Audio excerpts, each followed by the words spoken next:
Cada vez que alguien te irrita o el día se tuerce, hay algo que casi nadie te dice. El problema no está fuera, está en cómo interpretas lo que pasa.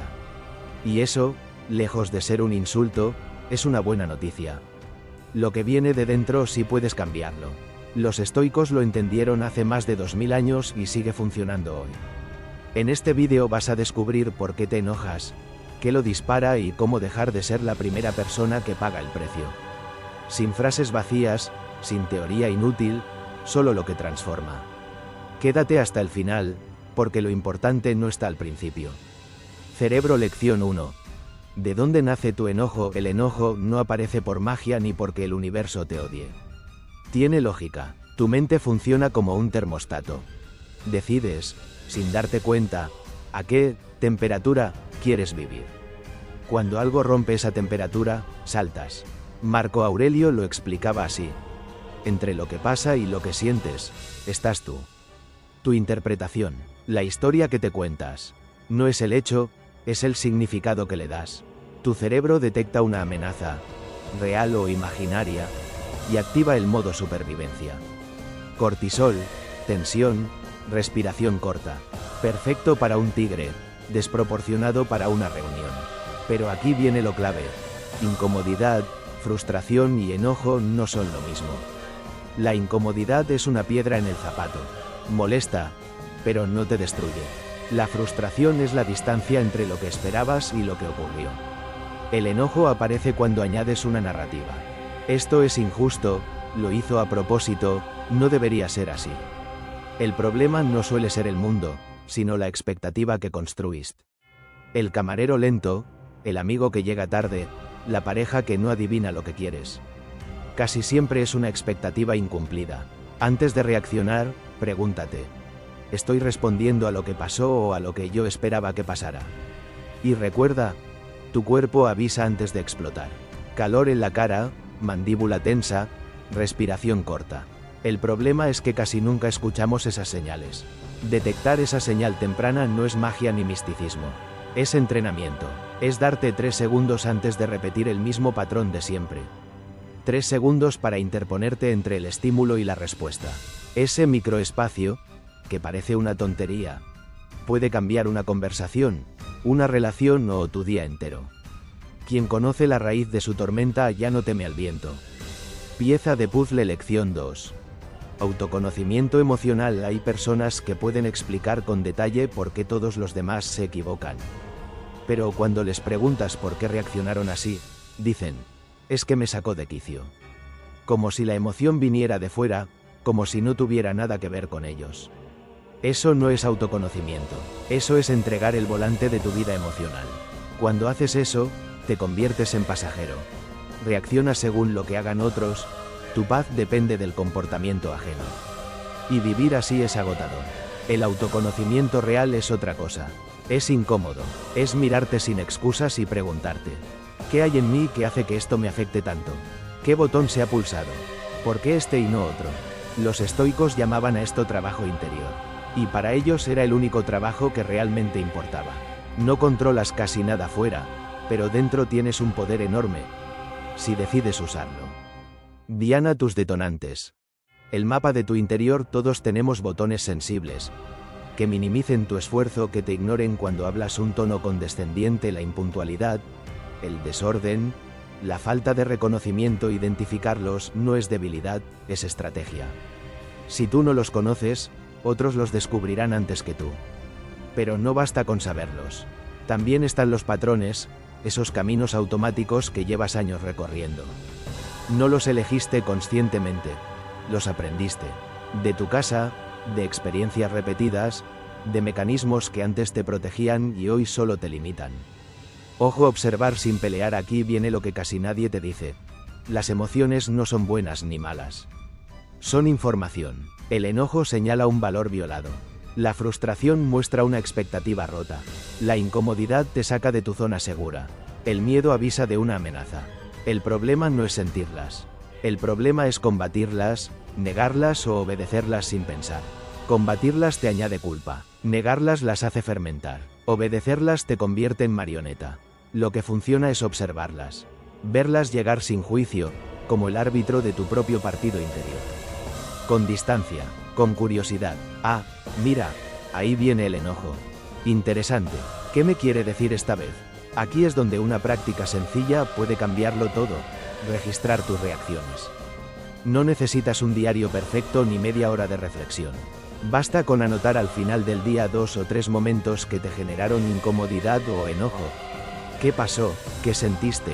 ¿Cómo reaccionaste y qué te hubiera gustado hacer distinto? Ese pequeño registro es un espejo que no miente.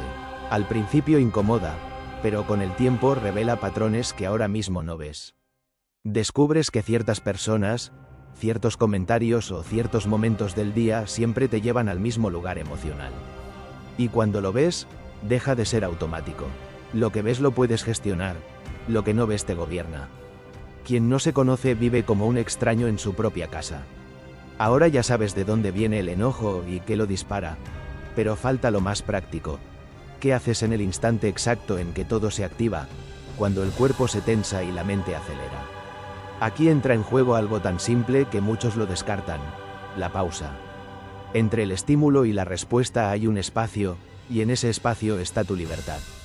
No es poesía, es neurociencia y también filosofía estoica. Ese espacio existe, pero es diminuto, y si no lo entrenas desaparece en milisegundos. Entonces actúas en automático y luego te preguntas por qué dijiste algo que no querías o por qué reaccionaste como si el mundo se fuera a acabar. Imagina que eres un guardabosques y ves el primer humo antes de que el fuego arrase el bosque. Si actúas ahí, tienes opciones. La pausa es exactamente eso. Detectar el humo antes de que todo arda. ¿Cómo se hace en la vida real? Primero, respirando de verdad. No el respiro rápido de siempre, sino uno consciente. Inhalas contando hasta 4, retienes un segundo, exhalas contando hasta 6. Esa exhalación más larga activa el sistema que calma tu cuerpo. No es magia, es biología, y la llevas contigo siempre. La segunda herramienta es tomar distancia mental. A veces basta con preguntarte en una fracción de segundo: ¿esto importará mañana? ¿La próxima semana? ¿Dentro de un año? La mayoría de las veces la respuesta es no, y esa perspectiva enfría la urgencia de reaccionar como si estuvieras en peligro. Los estoicos imaginaban ver la situación desde arriba, como si se elevaran mentalmente y observaran todo desde lejos. Lo que desde dentro parece un caos personal, desde arriba es solo un pequeño punto en un mapa más grande. La perspectiva lo cambia todo. Y hay algo más sobre la pausa que casi nadie dice. No es un acto de debilidad, es un acto de poder. Es el momento en que recuperas el control antes de que tus impulsos decidan por ti. La pausa no es solo una técnica de emergencia para cuando todo explota. Es un hábito que se entrena en los momentos pequeños, en las situaciones de baja intensidad. Cada vez que te impacientas en la cola del supermercado y eliges respirar en lugar de bufar, estás fortaleciendo el músculo. Cada vez que alguien te escribe algo que te irrita un poco y decides esperar unos minutos antes de responder, estás entrenando. Cada vez que tu hijo hace algo que te desespera y te das 3 segundos antes de hablar, estás practicando. Cada pausa es un depósito en tu cuenta de autorregulación. Nadie se convierte en atleta corriendo una sola vez. La pausa se construye en esas pistas pequeñas que parecen insignificantes, pero son las que te preparan para los momentos grandes. Y lo más interesante es que los beneficios no son solo para ti. La pausa cambia también la dinámica con los demás. Una respuesta calmada a algo que te hirió puede transformar un conflicto en una conversación real. Puede bajar la guardia del otro, desactivar la defensiva, abrir espacio para que te escuchen. Puede evitar que una discusión escale a un lugar del que luego cuesta días salir. Cuando tú respiras, el otro también acaba respirando. La calma es contagiosa, igual que la agitación, y tienes más influencia sobre ese contagio de lo que imaginas. A veces, la respuesta más lenta es la más poderosa. Pero ahora toca ir más allá de lo que haces y entrar en cómo interpretas lo que hacen los demás, porque la mayor parte del enojo que sientes no viene de las acciones ajenas, sino de lo que tú decides que significan. Y ahí empieza un juego completamente nuevo. Piensa en la última vez que alguien te molestó. Algo simple. Un mensaje sin responder, un saludo que no llegó, alguien que te interrumpió, un cambio de planes a última hora. Ahora pregúntate qué historia te contaste. Porque te contaste una, seguro. No le importo, me está ignorando, me falta el respeto, lo hace a propósito. Esa historia, no el hecho, es la fuente del enojo. El hecho fue solo el gancho, la narrativa que colgaste ahí es lo que pesa. Y aquí viene lo liberador, aunque a veces cuesta aceptarlo. La gran mayoría de las cosas que los demás hacen no tienen absolutamente nada que ver contigo. La gente actúa desde su cansancio, su estrés, sus prisas, sus miedos, sus distracciones, sus propios mundos internos. Pero tú, sin darte cuenta, conviertes comportamientos neutros en ataques personales. Y esa interpretación es la que te roba la paz. La empatía es ese esfuerzo consciente de rodear la escultura, de caminar hasta donde está el otro y mirar desde su ángulo, aunque eso implique alejarte un momento del tuyo. Los estoicos, que muchos imaginan fríos, entendían esto mejor que nadie. Todos formamos parte de lo mismo.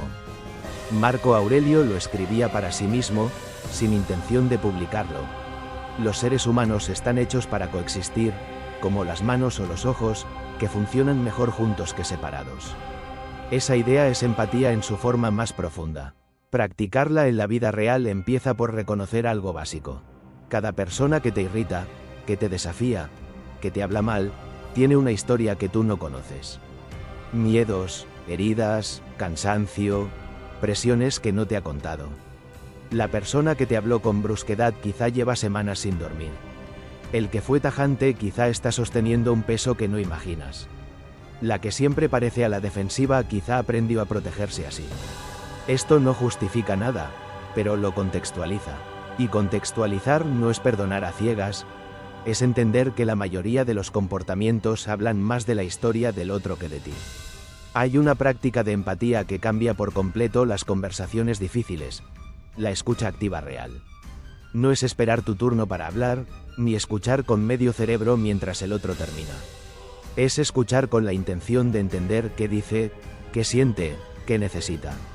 Es preguntar cuando algo no te queda claro en lugar de asumir. Es resistir el impulso de interrumpir o defenderte antes de tiempo. Parece fácil, pero no lo es, sobre todo cuando lo que escuchas te duele. Sin embargo, cuando alguien siente que de verdad lo estás escuchando, baja la guardia. La conversación cambia de temperatura. Ya no hay dos personas en trincheras, sino dos intentando entenderse. Y hay otro elemento igual de poderoso: validar la emoción del otro sin perder la tuya. No significa darle la razón en todo, ni justificar su comportamiento. Significa reconocer que lo que siente es real para él, aunque tú no lo compartas.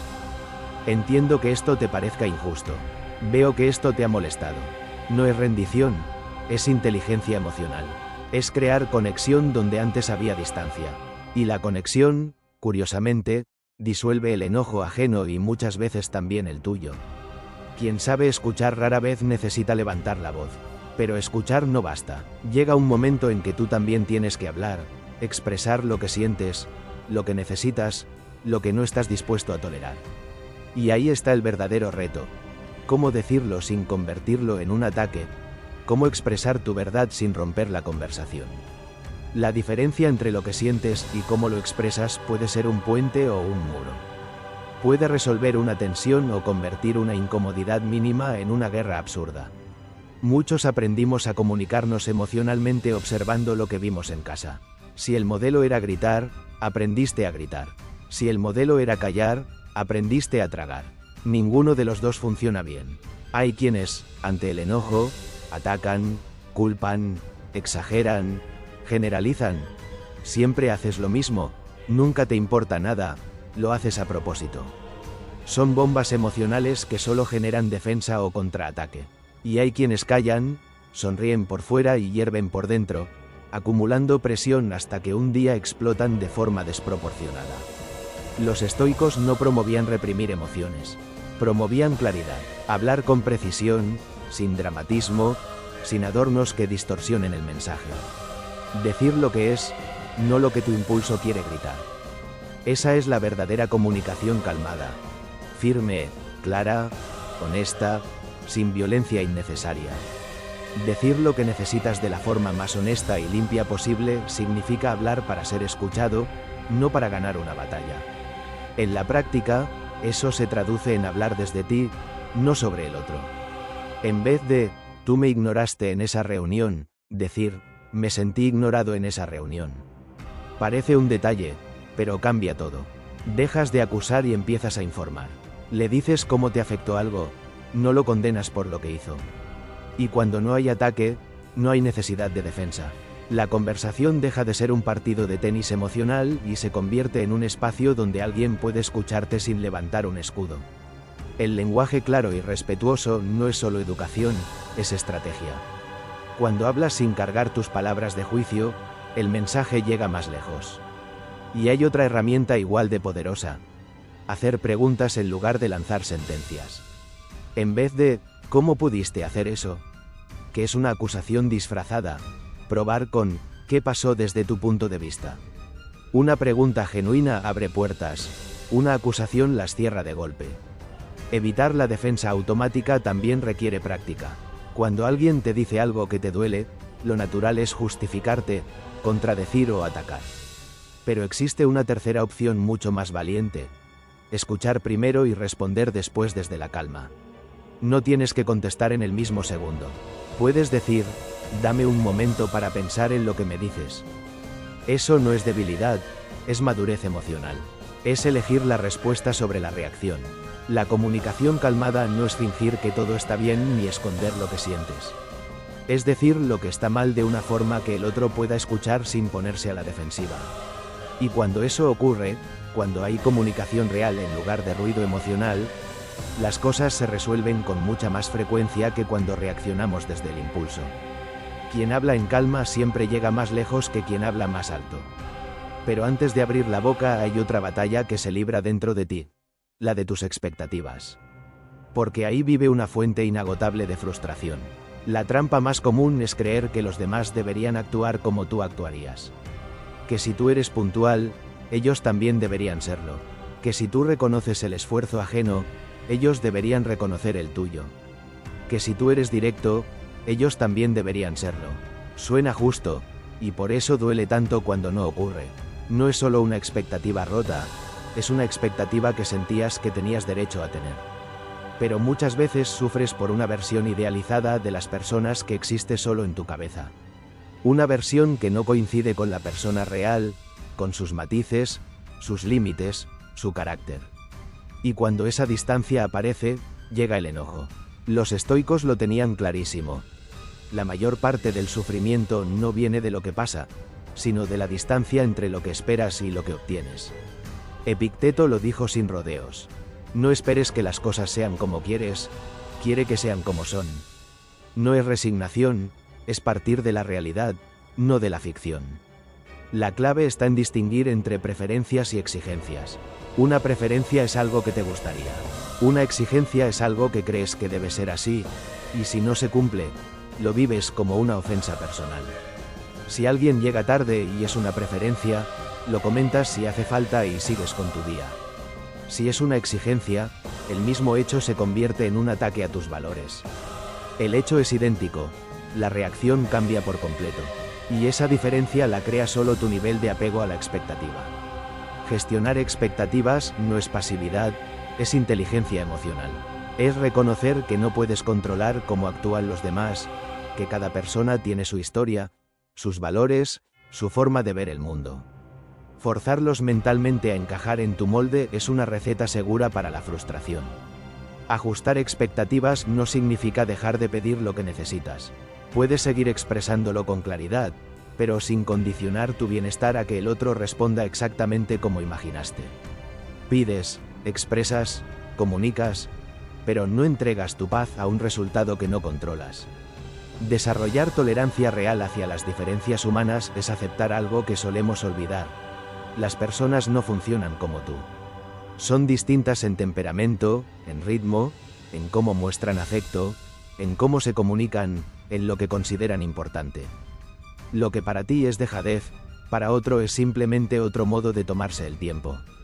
Lo que para ti es eficiencia, para otro puede sentirse como frialdad. Lo que para ti es respeto básico, para otro es una norma que nunca aprendió. La diversidad no es un error del sistema, Es el sistema. Y cuando dejas de medir a todos con tu propio metro, empiezas a ver virtudes donde antes solo veías fallas. Descubres formas de hacer las cosas que nunca habías considerado. El mundo se vuelve más amplio cuando no exiges que todos sean una versión de ti. Quien deja de exigir, recibe con más gratitud lo que le dan. Gestionar expectativas hacia los demás es liberador, pero también hay algo más profundo. La capacidad de aguantar cuando no es una persona la que te irrita, sino la situación misma. La espera, la lentitud, lo que no puedes acelerar por más que quieras. Ahí entra en juego algo que hoy vale oro, la paciencia. Y la paciencia tiene mala fama porque vivimos en un mundo diseñado para lo inmediato. Todo llega rápido, todo se responde al instante, todo está disponible ya. Y cuando algo tarda, el sistema nervioso moderno protesta como si fuera una injusticia personal. Pero la paciencia real no es pasividad ni resignación. Es activa, es mantenerte en calma mientras avanzas, mientras haces lo que puedes, mientras esperas el resultado de lo que ya pusiste en marcha. Es no dejar que la urgencia te empuje a decisiones impulsivas. Los estoicos lo llamaban ecuanimidad ante lo que no está en tu mano. No gastar energía peleando con lo inevitable, no angustiarte por lo que ya pasó, no agotarte anticipando lo que aún no llega. Toda esa energía que gastas resistiendo lo que no puedes cambiar es energía que pierdes para lo que sí puedes hacer ahora. La paciencia es un músculo, y como cualquier músculo, se entrena en lo pequeño. Imagina un semáforo en rojo. Puedes tensarte, mirar el reloj, resoplar, tamborear los dedos como si eso fuera a cambiar el color. O puedes respirar y reconocer que esos 30 segundos no van a alterar tu día. Parece trivial, pero esos pequeños momentos repetidos 20 veces al día construyen, o erosionan, tu capacidad de mantener la calma cuando realmente importa. Los momentos pequeños son el gimnasio de los grandes. Entender que no todo requiere reacción inmediata es uno de los aprendizajes más contraculturales que puedes hacer hoy. En un mundo que te premia por responder rápido, elegir la pausa es casi un acto de rebeldía consciente. Dejar que algo repose antes de actuar es sabiduría milenaria. Practicar la calma en lo cotidiano es el verdadero entrenamiento de la paciencia. No esperes a que llegue una gran crisis para practicar la paciencia.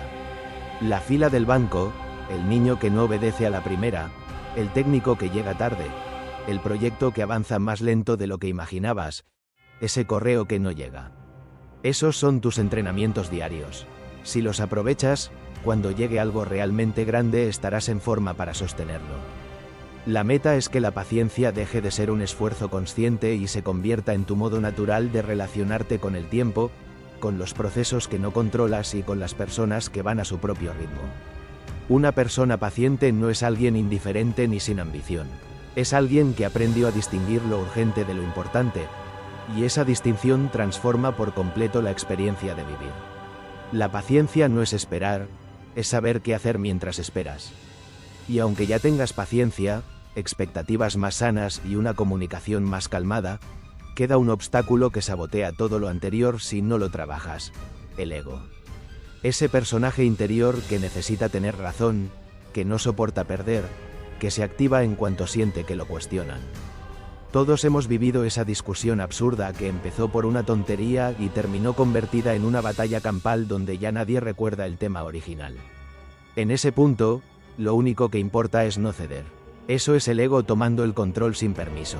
La necesidad de tener razón es una de las fuentes más silenciosas y destructivas del enojo cotidiano.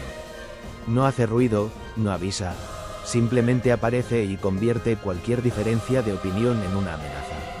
El ego no necesita una gran causa para activarse, le basta con sentirse contradicho o ignorado. Y cuando se activa sin supervisión, transforma cualquier conversación con fricción en un campo de batalla donde el objetivo ya no es entender, sino ganar. Los estoicos lo sabían. Un ego no entrenado es enemigo directo de la serenidad. No porque tener identidad sea malo, sino porque cuando el ego opera en automático, convierte cada desacuerdo en una guerra innecesaria. Reconocer cuando una discusión no vale la pena es una habilidad que se aprende. Y empieza con una pregunta simple, pero difícil cuando estás caliente. ¿Qué es más valioso para mí ahora, tener razón o tener paz? Porque no siempre puedes tener ambas. A veces son incompatibles. Ganar la discusión pero dañar la relación no es una victoria, es una derrota disfrazada. Hay una frase que parece sencilla y cuesta horrores cuando el ego está activo. Puede que tengas razón. 3 palabras que desactivan incendios. No porque admitas que estás equivocado, sino porque dejas de necesitar que el otro lo esté. Dejas de convertir la conversación en un duelo. La mayoría de los conflictos que duran más de lo necesario no se sostienen por diferencias profundas, sino porque nadie quiere ser el primero en bajar el tono. El orgullo es el combustible del conflicto. Cuanto más se echa, más arde. Entender que muchas veces lo que te enoja no es el tema, sino la herida al orgullo, es el primer paso para elegir otra cosa. Cuando ves con claridad que lo que está en juego no es un valor fundamental, sino tu imagen interna, puedes soltar la necesidad de ganar y recuperar la libertad de elegir cómo quieres responder. Puedes decidir conscientemente que tu tranquilidad vale más que ganar una discusión. Y lo curioso es que las personas que menos necesitan imponerse, las que pueden decir, puede que tengas razón, sin sentir que pierden algo, suelen ser las más respetadas y las que más influencia real tienen. No porque sean débiles, sino porque no necesitan demostrar nada. Irradian una seguridad interna que no depende del aplauso ni de la validación constante. Son personas que no necesitan que el mundo confirme quiénes son en cada conversación. Ya lo saben, eso es lo que los estoicos llamaban la ciudadela interior, un espacio dentro de ti que no puede ser atacado porque no necesita defenderse. El que no necesita ganar ya ha ganado. Y cuando sueltas el ego, cuando dominas la pausa, gestionas expectativas con inteligencia, te comunicas con calma y practicas la empatía.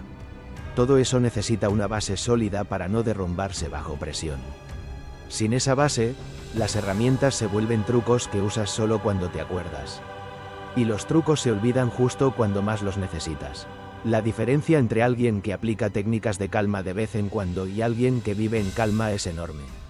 El primero reacciona cuando ya está desbordado. El segundo ha convertido la calma en parte de su identidad, en su forma de estar en el mundo. ¿Cómo se construye esa mentalidad de tranquilidad permanente? Los estoicos lo tenían claro. No basta con pensar, hay que practicar. Cada día, no porque fueran perfectos, sino porque sabían que sin práctica constante, la filosofía más brillante se queda en palabras bonitas que no cambian nada. El primer pilar son las rutinas intencionales. No como obligaciones rígidas, sino como anclajes que estabilizan tu mundo interior. 5 o 10 minutos por la mañana antes de que empiece el ruido, antes de mirar el teléfono, antes de que el día te arrastre. Escribir una intención simple. ¿Cómo quieres responder hoy? O ese momento de silencio al final del día para revisar cómo fuiste, sin juicio, solo con curiosidad. Estas rutinas no transforman tu vida en una semana, pero con el tiempo crean una solidez interna que no se tambalea con cualquier imprevisto, persona difícil o día torcido. El segundo pilar es practicar la gratitud y la perspectiva de forma diaria y deliberada. No como un ejercicio espiritual abstracto, sino como un recordatorio concreto de que incluso en los días complicados hay algo que sigue funcionando, algo que sigue en pie, algo que merece ser visto. La gratitud no es negar lo difícil, es equilibrar la balanza. Es recordarte que tu vida no es solo el problema que tienes delante, que hay más, mucho más. Hay cosas en tu vida que funcionan, personas que están ahí cuando las necesitas, capacidades que ya tienes y que das por sentadas. Pero la mente humana, por diseño evolutivo, presta más atención a lo que falta que a lo que está. Practicar la gratitud es corregir ese sesgo. Es decirle al cerebro, mira también esto, y la perspectiva es su complemento natural. Preguntarte con honestidad si eso que ahora te preocupa tanto importará dentro de 5 años, o si es solo un inconveniente temporal que estás agrandando. Preguntarte si está en tu mano cambiarlo o si es algo que necesitas aceptar y soltar. Esas preguntas, hechas con regularidad, recalibran tu sistema y lo alinean con lo que realmente importa. El tercer elemento es elegir conscientemente la calma. No esperar a que las circunstancias sean amables para estar tranquilo, sino elegir la calma incluso cuando no lo son. La calma real no aparece cuando todo está bien, aparece cuando tú decides mantenerla aunque nada esté bajo control. Es una práctica, un cultivo, un regreso constante a un lugar interior que eliges una y otra vez. Y el cuarto elemento es el más profundo. Convertir la serenidad en parte de tu identidad. No algo que intentas ser, sino algo que eres. La identidad guía el comportamiento de una forma que ninguna técnica aislada puede igualar. Cuando la calma forma parte de cómo te defines, las recaídas son menos frecuentes, menos intensas y la recuperación es más rápida. ¿Cómo se construye esa identidad? Un día a la vez. Una elección pequeña a la vez. Cada vez que pudiste reaccionar y no lo hiciste. Cada vez que elegiste escuchar en lugar de atacar. Cada vez que soltaste algo que no valía la pena. Cada pausa que hiciste cuando todo en ti pedía lo contrario. Cada una de esas decisiones es un ladrillo. Y los ladrillos, puestos con constancia, construyen algo que permanece. No necesitas ser perfecto. Si existiera un manual estoico, diría exactamente eso. No busques perfección, busca consistencia. Lo suficientemente consistente como para que, con el tiempo, la tranquilidad deje de ser un objetivo lejano y se convierta en tu hogar. Ese es el destino real de todo este camino. No la serenidad como un trofeo que alcanzas un día, sino como una forma de vivir que construyes cada día con cada pequeña decisión. Has llegado al final de este recorrido. 10 capítulos, 10 conversaciones contigo mismo sobre algo que, si lo trabajas con honestidad y constancia, puede cambiar la calidad de tu vida de una forma que ninguna circunstancia externa puede darte. Porque el enojo, la irritación, la incomodidad constante nunca vinieron del mundo de fuera. Vinieron de dentro, de una interpretación que elegiste sin saberlo, de una expectativa no revisada, de un hábito automático, de un ego sin supervisión. Y si vinieron de dentro, pueden salir de dentro. No necesitas que el mundo sea perfecto para estar bien. Necesitas conocerte lo suficiente para elegir quién quieres ser incluso cuando todo falla, incluso cuando el entorno no acompaña, incluso cuando las personas son difíciles, incluso cuando la vida, que es experta en complicarse, te pone a prueba. Esa es la promesa, y está en tus manos. La paz interior no es el premio al final del camino, es el camino. Si has llegado hasta aquí, escribe en los comentarios. No malgastes tu energía con quien no la merece. Suscríbete, activa las notificaciones y comenta para que YouTube entienda que este contenido te sirve. Eso nos ayuda a seguir creando más. Gracias por tu tiempo y tu apoyo. Nos vemos en la próxima aventura.